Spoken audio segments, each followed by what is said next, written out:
Good morning, all. Welcome to the fall Cawpca workshop.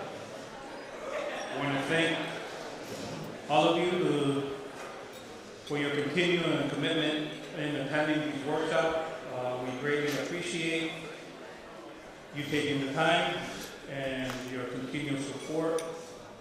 We received positive feedback from the attendees from these workshops that comprise of many different entities, from Connecticut Deep to 2 dozen wastewater professional contractors and vendors, and we appreciate your continued support on that.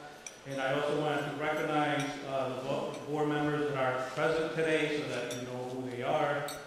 Tom Scroy, he's the Vice President, walking. There you go. Patricia Bukowski, hi Patty, Treasurer.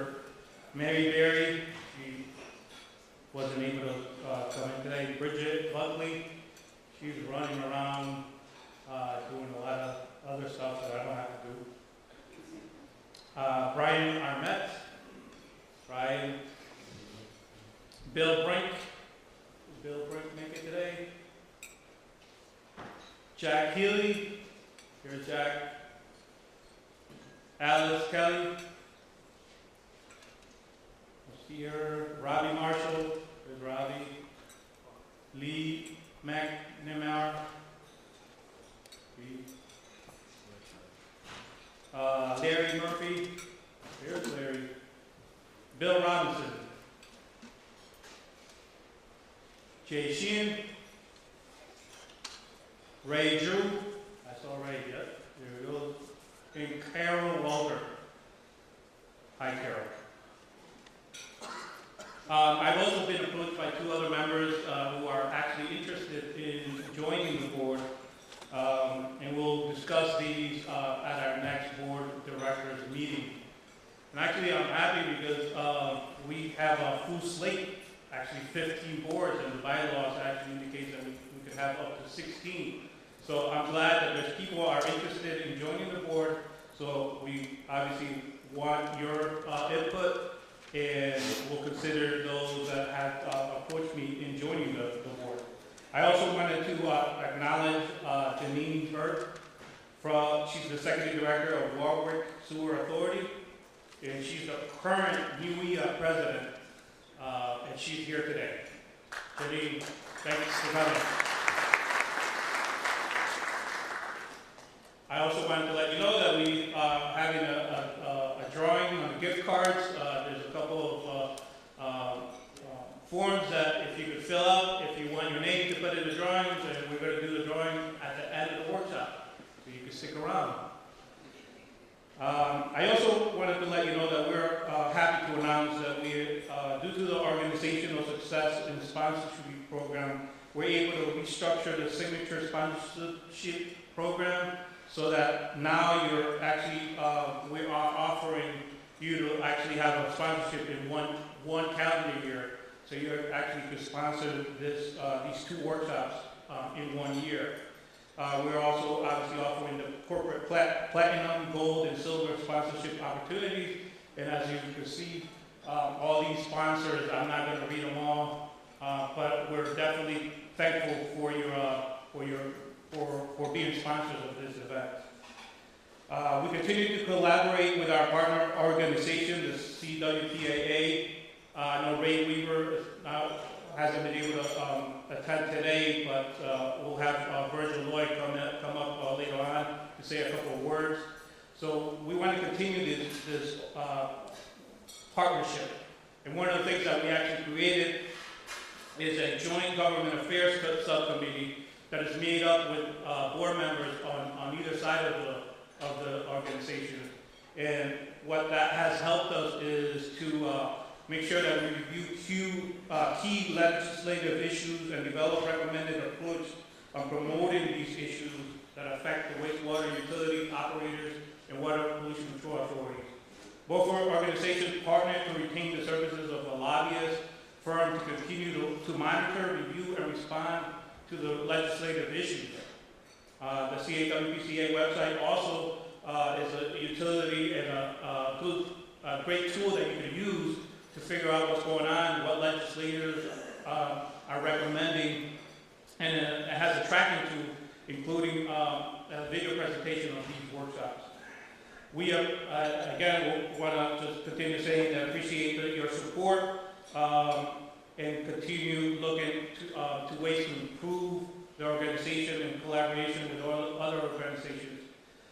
Please contact one of the board members. You saw their hands coming up, so contact them, and if you have any questions, ideas, and suggestions, please feel free to write them in. We also distributed in each table any suggestions that you may want to have. Please put your recommendations, bad, good, and different. We hear them. We're trying to, we compile them. We talk about them to make sure that we make changes according to what the feedback is. We also need your assistance to have supported positive legislation and oppose negative legislation. And it is for this reason that this legislative committee was put in place. There are certain items that we're obviously looking at and making sure that we keep talking, and it is beneficial for both boards to continue talking about these current agenda. So, as I indicated, we review key legislative issues, prioritize legislative issues, develop recommended approaches, visit. We also have a visit to Hartford this past year. We try to have a couple of different visits so that we can, be able to talk to different legislators and senators regarding what's going on. We also visit Washington, D.C., and we want to continue doing that because I think we're reaching out to the masses, if you will, and we want to make sure that they hear our voice, to hear that things that are affecting every one of us in this room.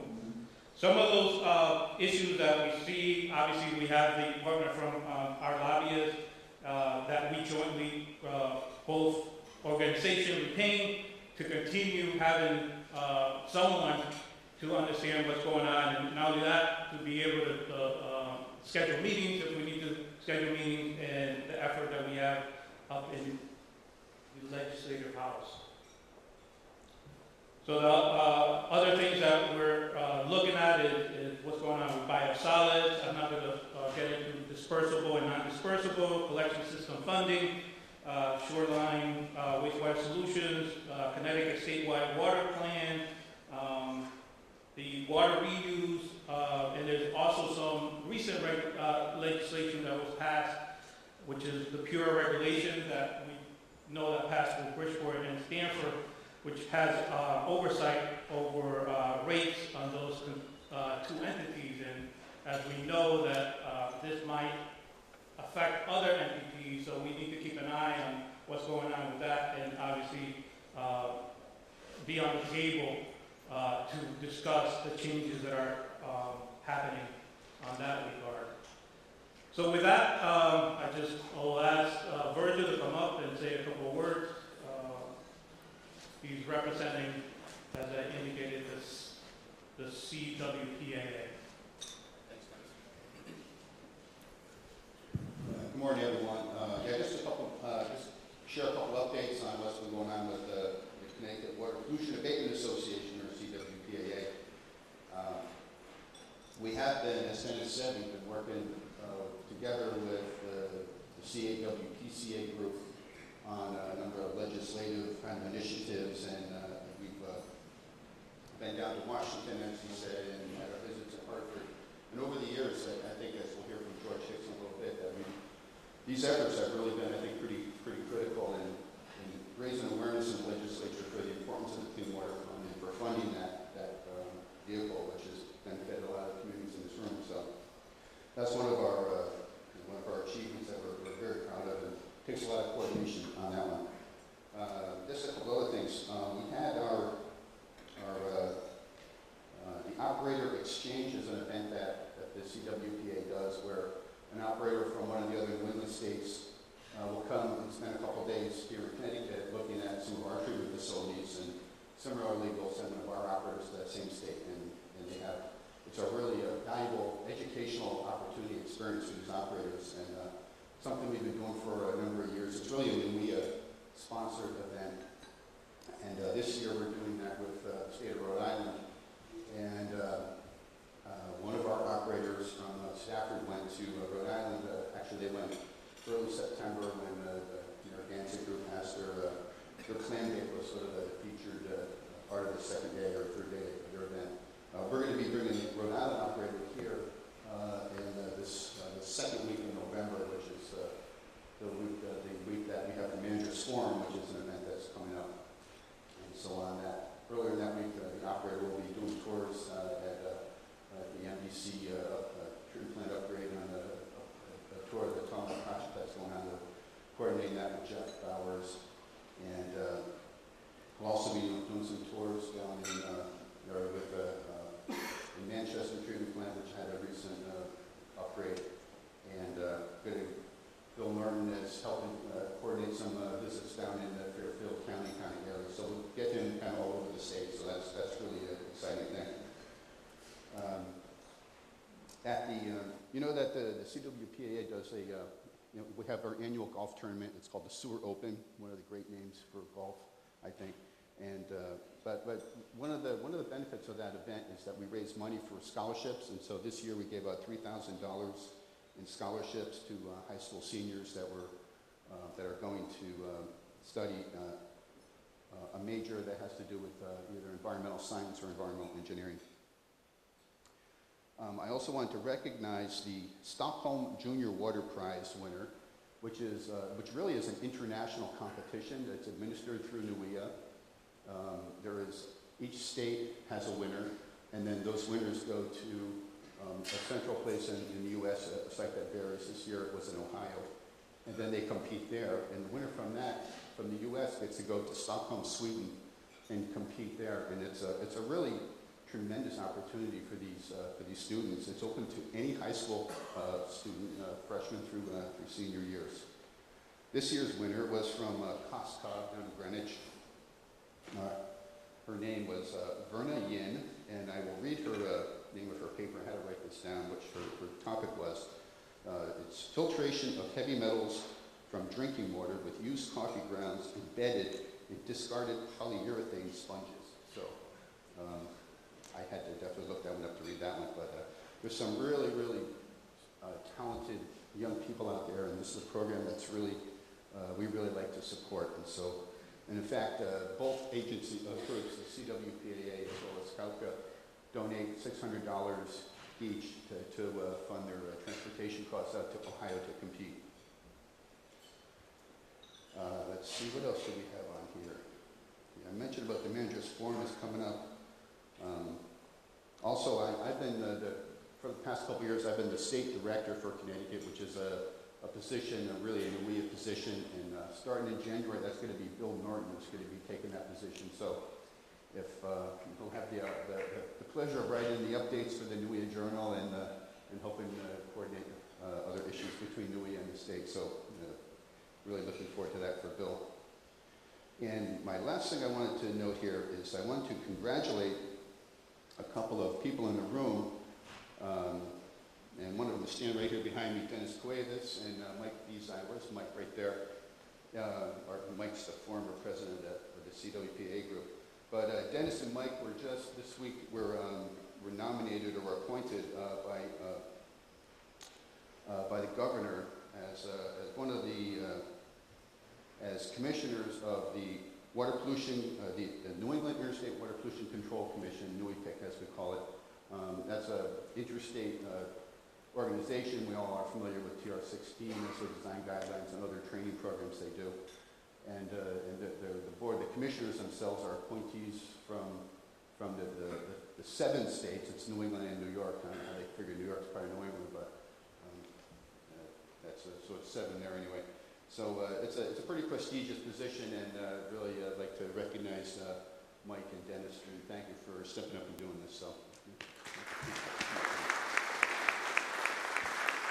Thanks, man. All right. Thanks, Denis. I'll be quick. I overlooked one important announcement I did want to include before. Many of you are aware that West Tech happened in the last month. That's national, really international technical conference that happens once a year. It attracts over 22,000 attendees. It's the granddaddy of water type events. And I just wanted to give a shout out to our Operations Challenge team that we have from Connecticut for very cool. Definitely. Operations Challenge is an event where a group competes in 5 different events. The events are the collection system, maintenance, safety, lab, and process. For a number of years, Connecticut did not have a team, and then a couple of years ago, Great New WPCA put together a team, and they've been training, and then they compete in June at the spring meeting of NUIA. And this past year, they finished in the top 3, which makes the cut, and so they traveled to WebTech this past year, about 4 or 5 weeks ago. It was in New Orleans, and while there, they did a most excellent job.